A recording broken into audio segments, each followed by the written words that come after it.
பெயர் பகத்சிங், தமிழ்நாடு அனைத்து வகை மாற்றுத்திறனாளிகள் மற்றும் பாதுகாப்போர் உரிமைகளுக்கான சங்கத்தின் திண்டுக்கல் மாவட்ட செயலாளர். இன்றைக்கு தமிழக அரசு மாற்றுத்திறனாளிகளுக்கான உதவித்தொகையை சாதாரண ஊனமுற்ற மாற்றுத்திறனாளிக்கு 1500, கடுமையாக ஊனமுற்ற மாற்றுத்திறனாளிக்கு 2000 ரூபாய் மட்டுமே வழங்கி வருகிறது. ஆனால் நமது அண்டை மாநிலங்களான பாண்டிச்சேரியில் 5700 ரூபாய் வரை வழங்கப்படுகிறது. ஆந்திராவிலே சாதாரண ஊனமுற்ற மாற்றுத்திறனாளிக்கு 6000, கடுமையாக ஊனமுற்ற மாற்றுத்திறனாளிக்கு 10,000, மிக கடுமையாக ஊனமுற்ற மாற்றுத்திறனாளிக்கு 15,000 உதவித்தொகை வழங்கப்படுகிறது.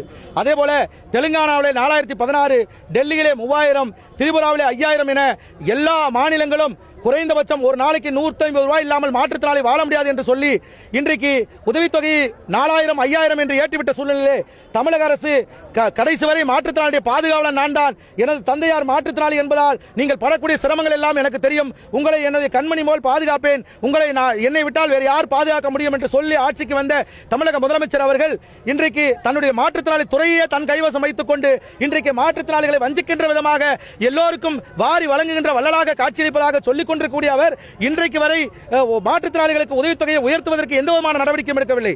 வெறும் 1500 ரூபாய் வைத்துக் கொண்டு, ஒரு நாளைக்கு 50 ரூபாயை வைத்துக் கொண்டு, ஒரு நேரத்துக்கு 15 ரூபாய் வைத்துக் கொண்டு எப்படி மாற்றுத்திறனாளிகளால் வாழ முடியும்? அப்ப இப்படிப்பட்ட சூழ்நிலையிலே தமிழக அரசு உடனடியாக மாற்றுத்திறனாளிகளுக்கான உதவித்தொகையை ஆந்திர மாநிலத்தில் வழங்கும் போல குறைந்தபட்சம் 6000 வழங்க வேண்டும் என்ற கோரிக்கையை வலியுறுத்தி இன்றைக்கு தமிழ்நாடு முழுவதும் அனைத்து மாவட்ட தலைநகரங்களிலும் தொடர் மறியல் போராட்டத்தை நாங்கள் நடத்தி கொண்டிருக்கிறோம். இன்று துவங்கிய போராட்டம் தமிழக அரசு எங்களுக்கான அறிவிப்பை அறிவிக்கிற வரை தினசரி இதே இடத்தில் தினசரி மறியல் போராட்டத்தில் பங்கேற்போம் என்பதை தெரிவித்துக் கொள்கிறேன். இன்னைக்கு நீங்க திண்டுக்கல்ல எங்க மறியல் போராட்டம் செஞ்சீங்க? இன்றைக்கு திண்டுக்கல் பேருந்து நிலையம் முன்பாக மறியல் போராட்டத்தில் ஈடுபட்டிருக்கிறோம்.